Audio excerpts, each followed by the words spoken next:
Hi, this is Ashmita from the Anti-Library podcast.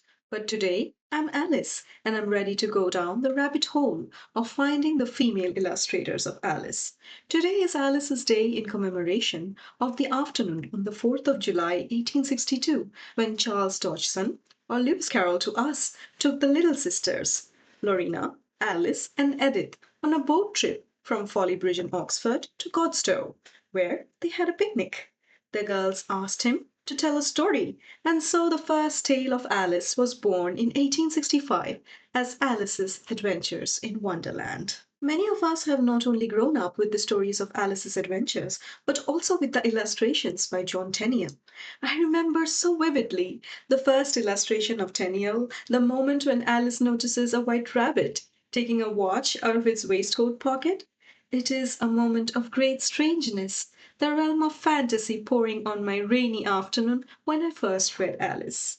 Alice, driven by curiosity, follows the rabbit and jumps into the rabbit hole without much thinking.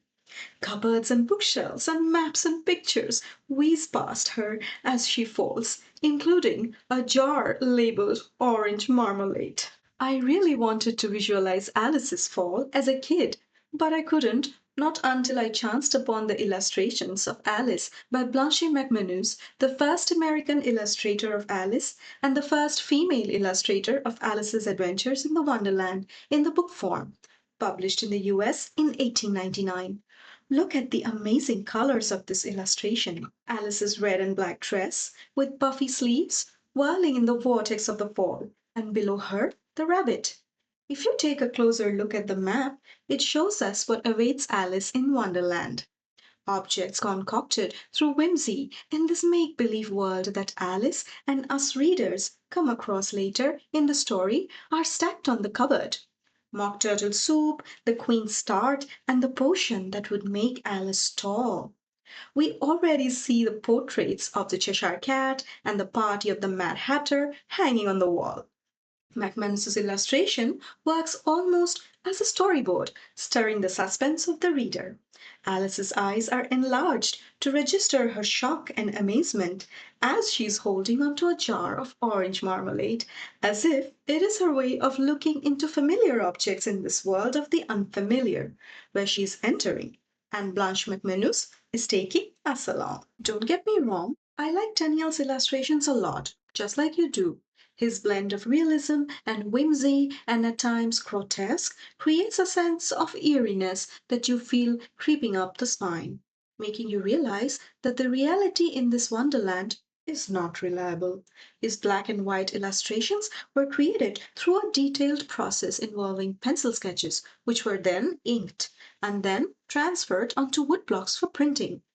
And we need to remember that Tenniel honed his craft as a graphic humorist and political cartoonist first during his training at the Royal Academy of Arts, from which he eventually dropped out, and more importantly, during his stint as a chief cartoonist on the pages of the famous Victorian periodical Punch. He retains some of that theatricality in his Alice illustrations that we see when Alice grows tall after drinking the concoction Drink Me, and her massive hand comes down upon the white rabbit lying scared on the ground. Daniel's white rabbit is more theatrical than introspective, even when its mind is on a sort of an autopilot, and it is all confused, reading the Duchess's letter and muttering to itself. That sense of being lost in its might, tinged with a sense of melancholia, is evident in the rabbit illustration in watercolor of another female illustrator of Alice, Beatrix Potter. She really empathized with the heart of the white rabbit, although her Alice illustrations, done in the 1890s, would never become a book. Maybe that is why she would later be famous for her drawings and writing of the famous Peter Rabbit. Since we are talking about rabbits, let me mention Gertrude Thompson, who was not a rabbit, but who designed the cover of the nursery Alice, while the illustrations within were by Tenniel himself.